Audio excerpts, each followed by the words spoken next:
El anarquismo. Las más bellas ideas de emancipación individual y social. Quizá el sistema y el pensamiento sobre el que se han vertido mayores falsedades.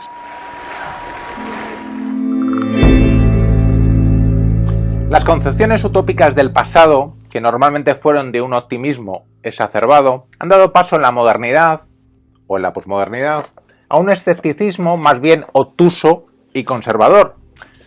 ¿Cómo no ser optimistas? A mí me han acusado no pocas veces de ingenuo, idealista, optimista. Bueno, ¿cómo no ser, al menos, optimista cuando preconizamos un mundo exento en la medida de lo posible de miseria, opresión, injusticia? Puede que el kit de la cuestión esté en ese matiz de lo humanamente posible. Pues es aquí donde topamos con toda suerte de justificadores de lo establecido, incluso alguno de apariencia progresista, pero justificadores al fin y al cabo del statu quo, del Estado en sentido lato, no necesariamente con E mayúscula, aludiendo al poder político, pero puede que en primer lugar. Pues sí, no podemos más que mirar al futuro con optimismo y esperanza los que tenemos una inquietud enemiga de todo conservadurismo. E, incluso yendo más allá, tampoco creemos en ningún pasado glorioso o edad de oro, creencia propia de reaccionarios, aunque con derivaciones de lo más peculiares. Por supuesto, existe una confianza moderna en el progreso ajena a cualquier concepción utópica, estrechamente vinculada a esa política realista, la Realpolitik, que asume lo intolerable y sigue caminando con una ceguera evidente, al menos respecto a los valores humanos, hacia adelante. Este optimismo utópico nuestro, con una fe nada ciega en el porvenir, camina al lado de valores sólidos y de un original pragmatismo. Es decir, la conquista de la utopía se realiza cotidianamente y en permanente tensión con la realidad. Es más, la confianza en el futuro solo la observamos como esa constante revisión del concepto utópico, no en el sentido de irrealizable, sino de todavía no realizado.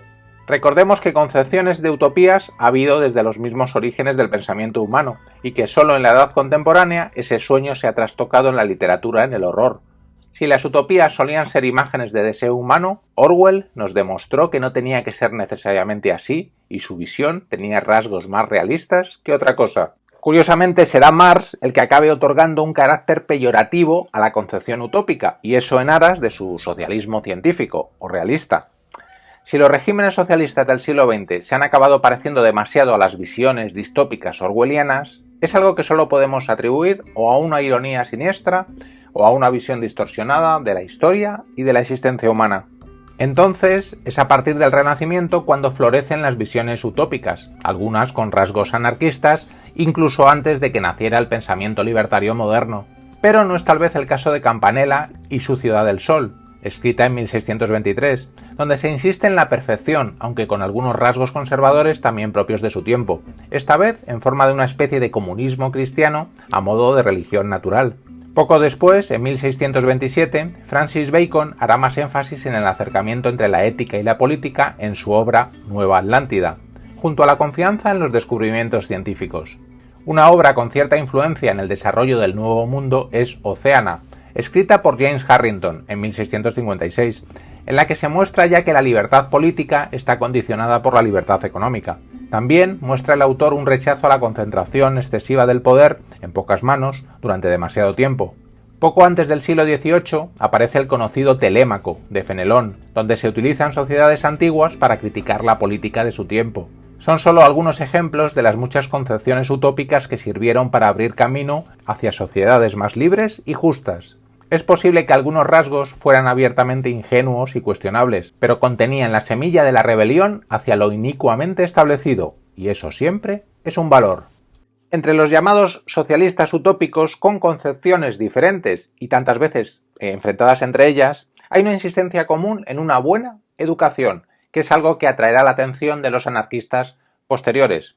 Por ejemplo, no podemos considerar nada utópico en el sentido de irrealizable la búsqueda de placer individual en armonía con lo que se considera socialmente justo. Estos autores modernos, los llamados socialistas utópicos, se encuentran ya a bastante distancia de la febril imaginación de los utopistas de siglos previos, ya que su deseo de influir sobre la realidad parecía más cercano y más evidente. Esto resulta más obvio en el caso de Owen en Inglaterra, que apuesta por lo necesario de la transformación radical de las condiciones de la clase trabajadora.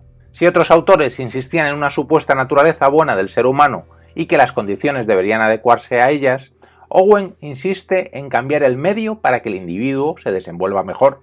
Este autor inglés es influido de manera evidente por William Godwin, estableciendo los cimientos de lo que será el anarquismo moderno: la insistencia en la libre asociación, la propiedad colectiva de los medios de producción, la negación del Estado, la descentralización. A mediados del siglo XIX aparece ya una utopía de carácter anarquista, publicada en Le Libertaire de Nueva York, escrita por el obrero Joseph de Jacques. Se trata de una obra compuesta de 3 partes, y la segunda empieza de la siguiente manera. ¿Qué es una utopía? Un sueño no realizado, pero no irrealizable. La utopía de Galileo es ahora una verdad.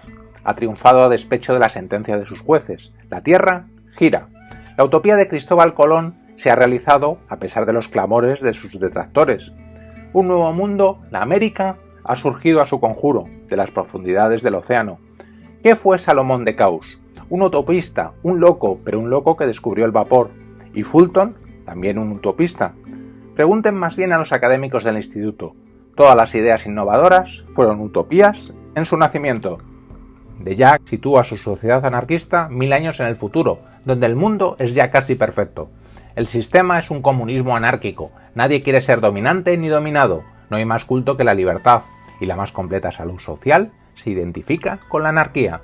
Otras utopías gestadas en el siglo XIX no tienen un carácter tan marcadamente libertario, y ni siquiera socialista, aunque no están exentas de cierto humanismo y de deseos éticos sociales. Los estudiosos del tema han observado que lo que une a la mayoría de las concepciones utópicas son los siguientes rasgos: una eliminación de la autoridad y de la propiedad privada en beneficio de una libertad mayor, una creciente igualdad social y un máximo de solidaridad. Un broche para este repaso utópico del siglo XIX, somero y nada exhaustivo, es William Morris y su obra Noticias de ninguna parte. La descripción de la utopía nos llega a través del cuestionario que un visitante realiza en la sociedad ideal. En esta concepción, Morris establece la coacción moral frente a la obligación material. En una sociedad sin gobierno, todos trabajan debido a que ello les reporta felicidad y bienestar.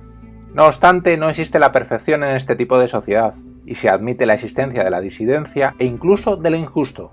En el siglo XX, la técnica y la ciencia tomarán un mayor protagonismo, pero las concepciones utópicas tendrán un giro menos alentador con visiones abiertamente distópicas. Los ejemplos más conocidos son los de Huxley y Orwell. Desgraciadamente, si en el siglo XIX existía una confianza exacerbada en la ciencia y la tecnología con fines humanistas, en la especulación literaria actual y en gran medida en la realidad, el ser humano ha acabado convertido en su siervo. La ciencia ficción en el terreno literario ha ocupado el lugar de la antigua concepción utópica, y con una confianza escasa en el porvenir, por no decir francamente pesimista. Dejaremos para otro momento el análisis de la especulación literaria sobre la utopía o distopía, pero valgan estas reflexiones para tratar de volver a vincular el deseo y la imaginación con la conciencia ética y política. La concepción utópica no tiene por qué ser un deseo irrealizable convertido finalmente en una terrible realidad, sino una tensión permanente para tratar de convertir la realidad en algo mejor. Hasta muy pronto.